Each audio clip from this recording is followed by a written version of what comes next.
Elder Paisios of Mount Athos, Spiritual Counsels, Volume 4, Family Life, Part 3, Children and Their Obligations, Chapter 1, Children, Their Joys and Their Difficulties, Little Children. Yolanda, I have often noticed that infants smile during Divine Liturgy.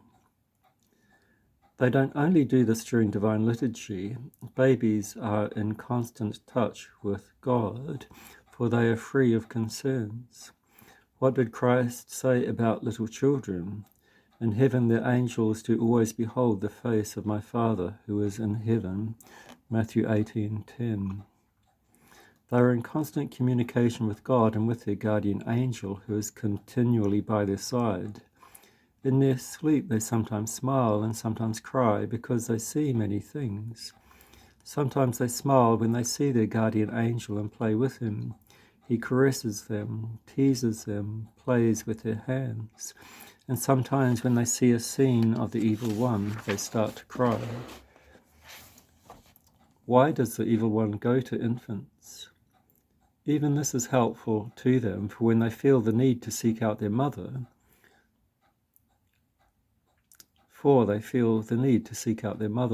Without this fear, they wouldn't feel the need to seek their mother's embrace. God permits everything for our good. When they grow up, do they remember what they saw when they were young? No, they don't. If a little child could remember how many times he saw his guardian angel, he would fall into pride. This is why he forgets these things when he grows up. There is wisdom in the works of God. After being baptized, do they see these things? Naturally, after baptism, they do. Yolanda, can an unbaptized child reverence the holy relics? Why not? Someone can even bless the child with the holy relics. Just today, I saw a little girl who looked like an angel. Where are your wings? I asked him. He didn't know what to say. At the Kalevi, when springtime comes and the trees are in full bloom, I place some caramels on the bushes near the fence's gate, and I tell the little ones, "Go on, boys, pick some caramels from the bushes over there, for if it rains, they will melt and go to waste." Now, some smart little ones see what I've been up to and they laugh. Some other ones actually do believe that the sweets grew on the bushes, and others just stand there wondering. Young children need a little sunshine too. Yolanda, do you put a lot of sweets there? Well, of course, why not? You see, I don't give the expensive sweets to the adults. I give them the traditional lukumi. When people bring me expensive sweets, I save them for the boys at the Athenaeus Academy. Footnote: the Athenaeus Academy was established in 1748 on Mount Athos as an academy of Greek studies. Today it functions as an Orthodox high school under the jurisdiction of the church. End footnote. Even last night here in the monastery I planted sweets and small chocolates, and they've already blossomed. Did you see them? The weather was good, the earth was fertile, and you had dug the ground well, and they bloomed right away. Footnote: the elder had laid wrapped sweets and small chocolates on the freshly dug soil, placing tiny little flowers on them to make them look like they had blossomed. End footnote. Wait until you see what a beautiful flower garden I'm going to plant for you. We won't need to buy any sweets and chocolates for the children. Why, we can have our own sweet garden right here.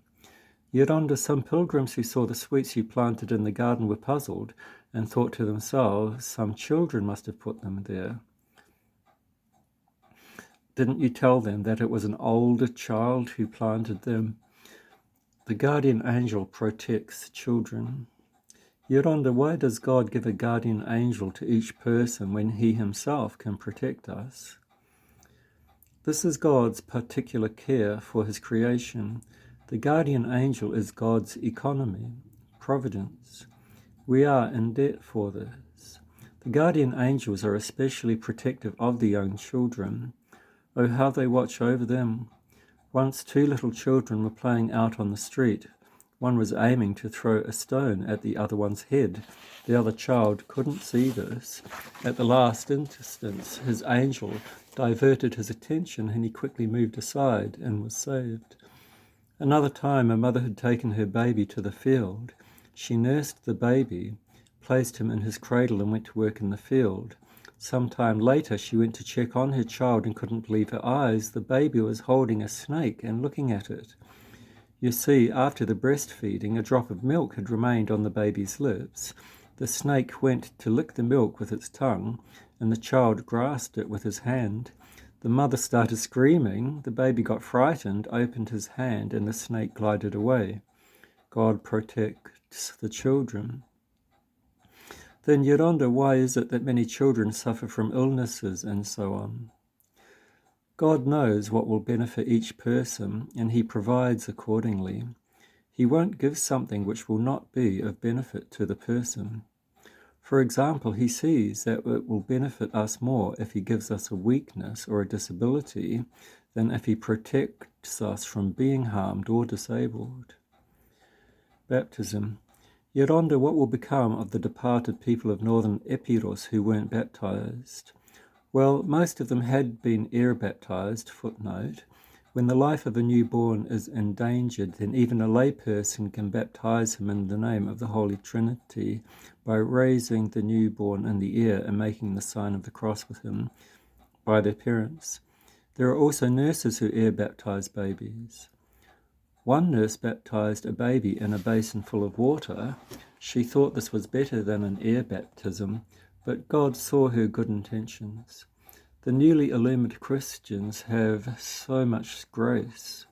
On one occasion, I was able to see that from among 350 people, there was one woman who had been baptized. I asked, who was she? And they told me that she was a Turkish woman who had been baptized. Her face was full of light. All the others looked like barbarians in comparison to her. Yoronda, is it appropriate to give children 2 names during their baptism? If the parents are going to argue and get divorced over it, they can even give the child 3 names. What I don't like is the shortened names they give to children. Vicky, Pepe, Mimi. Yoronda, a woman lost her baby during the 5th month of her pregnancy and is worried because the baby was stillborn and there was no chance to even do an air baptism. She wasn't responsible for the miscarriage, so she must have confidence in the mercy of God. God maintains the records for these children. Yoronda, my mother told me that my little brother died a few hours after birth and she didn't have the chance to baptize him. I advised her to tell this to her spiritual father. Since she wanted to baptize the child but couldn't do so in time, there are extenuating circumstances. There are women who have abortions and kill their babies. We do not know the judgment of God. It would be a serious sin of omission if she didn't have a child baptized out of neglect and indifference, and he died unbaptized. You dealt with the matter rationally. This is the theology of rationalism. Once I told a group of people that there was a child in northern Epirus who had been baptized 3 times, once by the grandmother, once by the grandfather, and once by the mother, and all secretly from each other, because they all believed that he hadn't been baptized. Someone in the group jumped up to say that is a non-canonical thing to do. My good man, I retorted, didn't they baptize the child 3 times dogmatically? This child was blessed 3 times. Yoronda, does God arrange for people to see departed relatives in their sleep in order to speak with them so that they may be helped in their faith, in their repentance? Yes, I think I've told you of such an event. Once there was a monk on Mount Athos who was from a Bulgarian village where a lot of people weren't baptized. He told me that when he was still a layman and hadn't been baptized yet, he dreamt that he saw his little nephew, who had died a short time before, standing outside of a very beautiful garden and crying. There were a lot of children inside this garden playing happily. Why don't you go inside too? He asked his nephew. How can I go inside? I'm not baptized, he responded. After having that dream, he went immediately to get baptized and then related his dream to the priest. This is how God arranged for everyone to realize the value of baptism.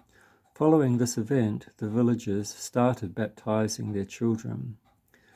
Yoronda, some couples who are married through a civil ceremony want to baptize their children. Is it permissible? Why shouldn't it be? After all, it's not the poor children's fault. Just the fact that they wish to baptize their children shows that there's still something inside them. They're not entirely indifferent. Apparently they got confused somewhere along the way. But in order to help them, one must discover the reason why they didn't get married in the church in the first place, and then find out why they want to baptize their children. Yoronda, does a nun have to send gifts to the child she baptized when she was still in the world, aside from the prayer she will offer for the child? Well, a nun is now free from such customs and obligations. Now her parents can do something if they wish to. The nun will help with her prayers. Do you mean if her parents think of it on their own? Yes, the nun mustn't oblige them. She can pray for God to enlighten them. In any case, the godparent has a great responsibility. My parents had once promised their friend's family that someone in our family would baptize one of the children. When that time came, everyone in our family had gone away, so they asked me to be the godfather. I was 16 years old and I didn't want to baptize the child because I was quite aware of the great responsibility I would have to assume. I was in a tough spot, so I prayed for guidance. My Lord, I prayed, if he is destined to become a good person, take all the years from me and give them to him. But if he is to become an evil person, take him now, that he is still an angel. I baptized the child, giving him the name Paul. He died 1 week later. He is secure in heaven now. I'm going to pause. All of this talk of baptism is referring to the role of godparent. So it's a colloquial form of speech to talk of a godparent baptizing a child. No, the priest baptizes the child. The godparent sponsors the child. It's just a form of speech to talk of godparents baptizing children. That's all. Okay, back on track. Orphaned children. Yoronda, if young children lose their father, should they be allowed to see him dead? It's better not to. It's tough enough to speak to adults about the death of a loved one. You can imagine how much harder it can be for children. Up to what age? Well, that depends on the child. Should little children be taken to the gravesite? Yes, they can be taken to the gravesite. They can be told, your father went to heaven from here. If you're well behaved, he will come from heaven to see you. I remember when my grandmother died, they took me to a friend's house so I wouldn't see the funeral and know what happened. While I was at the friend's house, everyone played with me and entertained me. I was laughing and my parents and kindred were crying. When I got back home, I kept asking, where's grandmother? She's coming, they told me. So I was waiting for my grandmother to come home again. Later on, after some time had passed, I found out that she had died. It doesn't help young children to see their beloved family members dead. Yoronda, young children experience immense pain and loss when their mother dies. There is no greater loss for a child. Children feel even more orphaned when they lose their mother instead of their father, and this is why their pain and loss is greater. It is rare to see a father be like a mother to the orphaned children. However, they will find consolation in paradise. They will have something to receive there. An orphan will enter paradise with lower scores, just like the Greeks in a foreign country can enter the Greek universities without entrance examinations. Footnote, this was said in 1992 when the special law was still in effect. End of footnote. In other words, orphaned children are covered by the law of God and will enter paradise with less effort, while everyone else will have to struggle more. I consider the children who have been deprived of their parents' love as being blessed, for they have made God their Father from this present life. As for their parents' love, of which they have been deprived, it's been deposited into God's treasury and is accumulating interest. But even in this present life, God in his goodness shall help them, because from the moment he takes their parents, he is in a way obligated to protect them. What does the prophet David say? He upholds the fatherless and the widow. Psalm 145, verse 9. God naturally has greater love and concern for the orphans. In this life, God provides more rights to orphaned children than he does to other children. If the orphan turns the knob to goodness, then he will make great progress. However, if he should think, I have endured suffering and now I'll cause others to suffer like I did, then he will definitely be destroyed. Yoronda, does becoming orphaned have unpleasant repercussions throughout the orphan's life? What are you talking about? Yes, orphans may be a little reserved, restrained, or shy. They don't have that happiness, that liveliness that those children who are sated with their parents' tender love have. But this restraint of theirs serves as a spiritual brake which helps them in this life and provides deposited reserves for the other. Do you think God doesn't take notice of their humble and reserved nature? Do you think he won't provide somehow for these orphans?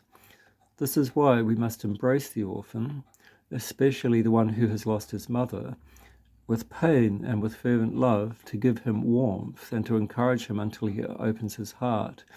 And when an orphan has philotimo, we really must help him contain his enthusiasm and prevent him from suffering exhaustion in his attempt to express gratitude. Saint Arsenius the Cappadocian grew up as an orphan, having lost both his parents. If he had not faced his orphanhood in a spiritual and courageous way, he would have been tormented by psychological problems. But you can see what tremendous courage he had, what great struggles he undertook.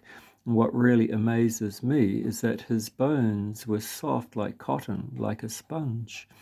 At the time of the exhumation, when I transferred his bones, his ribs and his spine were very brittle and cracked easily.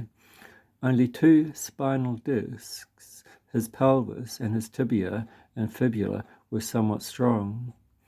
He was a rather unwell man, and yet he endured such great journeys on foot. He walked as if he were flying. From this one can see the supernatural strength given to him by God. So in providing for orphans, Christ will most certainly not be held back. We'll look at the icon of Saint Arsenius the Cappadocian. If you can read Greek, you might be able to read that. Okay, it's lost focus. Restrictions for children are necessary until they come of age. Children should always feel that they have a great need for advice, especially during their critical adolescent years, so they won't slide down the sweet slope of worldliness, which fills the soul with anxiety and distances it forever from God. They must enter into the spirit of obedience. They should understand that hidden within their obedience to their parents lies their own gain or advantage, so that they will submit happily and move freely in the spiritual realm. Do you see how we limit the freedom of a little child? First, the embryo is restricted within his mother's womb for 9 months. Then the newborn child is placed in a cradle. After 5 or 6 months, the cradle is surrounded by protective bars. Later, the child is not left alone outside, which prevents falls and accidents. If left alone, a young child can easily fall and get hurt. All of these measures are essential for a child to grow up safely and securely. It may seem as though the child is deprived of freedom, but without these measures, the child would be exposed to danger from the very first moment. But children don't understand, neither when they are small. that they need restrictions, nor when they are older that they need different kinds of restrictions, and that's why they search for freedom. But what kind of freedom is this? Freedom to hurt themselves? That kind of freedom will lead them to destruction. They need to understand that until they finish their school, until they receive their degree, until they mature as whole and well-balanced human beings, certain restrictions are necessary, for if they are seriously damaged once, they can be destroyed. They must feel the restriction as a necessity, as a blessing from God. They must be grateful to their parents for imposing restrictions. They should know that everything their parents do is out of love. No parent ever restricts his child out of malice, even if they may sometimes behave badly towards them. And even if parents tighten the reins a little more, this also reveals their great love. They mean well. They restrict the children in order to safeguard them from danger. Even a gardener will secure a newly planted tree by wrapping it tightly with wire and in the process harm it a bit. When the bark of the tree is damaged, the good God provides for the wound to heal in time. And if God heals the tree's wound, you can imagine how much more healing he will provide for his creation, the human being. In other words, if parents restrict a child a little more than what was necessary and his feelings were hurt, will God not take care of him? Of course, children ought to talk with their parents and share their thoughts with them, just as a monk in the monastery has his elder to whom he reveals his thoughts and is helped. A child, too, should communicate with his parents. Ideally, a young child should first confess to his mother and then to the spiritual father. For just as when a child hurts his leg and the parents take him to the doctor and learn what they have to do to help him in the healing process, they should likewise know what sort of spiritual or social problems the child has in order to help. If a child shares his problems only with the spiritual father, then how can the parents help their child if they don't even know what sort of problems he's having? The difficulties of the young in school. Children who are able to judge, to discern, and are clever may encounter problems from time to time, and they suffer as a result. They want to take care of everything in a rational manner and attempt to do things which may be beyond their capabilities. They may have a strong mind, but they just don't know how to apply the brakes. They do experiments on themselves as if they want to test their endurance, and in the end, they suffer. If they were to humble themselves, their good judgment would help them to make good progress. On the other hand, young people who don't have such a sharp mind and a sense of judgment may not even have problems, but they may also not be concerned in a good way over such things. There are so many students who, although they have studied and know the material, will not go and take the exam because they fear failure. Even though they're quite capable, out of sheer cowardice, they create a situation of panic. But if they humbly said, "Bless me that I may do well, because I cannot do it on my own, but with your blessing I will try," then with humility they will receive both the grace of God and divine enlightenment. Later, as they begin to take their exams, they can also pray to their patron saint, who will also help, depending on the faith and devotion they have. Yoronda, a girl studying in a foreign country, wrote to me the following: "I am troubled by the thought that I will never be able to make any further spiritual progress." So, has this blessed soul come to such a conclusion about herself from living in Europe? She didn't go there to advance spiritually or to live in a monastic community. She went there to learn what she needs to learn in her chosen field of study. She only has to try to maintain her existing spiritual condition. She shouldn't try to make spiritual progress over there. After all, the Europeans are advanced in the sciences, not in spiritual matters. She mustn't pressure herself beyond her limits. And she shouldn't take everything to heart. It just isn't worth the effort to give one's heart and to suffer over such things. Let her consider her time there as if it were some military service. In the army, one endures a great deal of effort. One wearies, and many times one is treated very harshly. In Europe, at least one is treated politely with a European mentality, even if that treatment is superficial and hypocritical. It was to be expected that she would have encountered these difficulties in a European university, for we see similar things happening in Greece as well. But what makes a difference is that here in Greece, being an Orthodox nation, those who have spiritual interest can find spiritual help. With a little patience and a little careful attention, the difficulties will be overcome. While she's there, she should take advantage of her free time to study and to pray as well, in order to be spiritually nurtured. The applied effort she will make to progress will enable her to become fully absorbed in her studies and will alienate every evil thought or youthful temptation.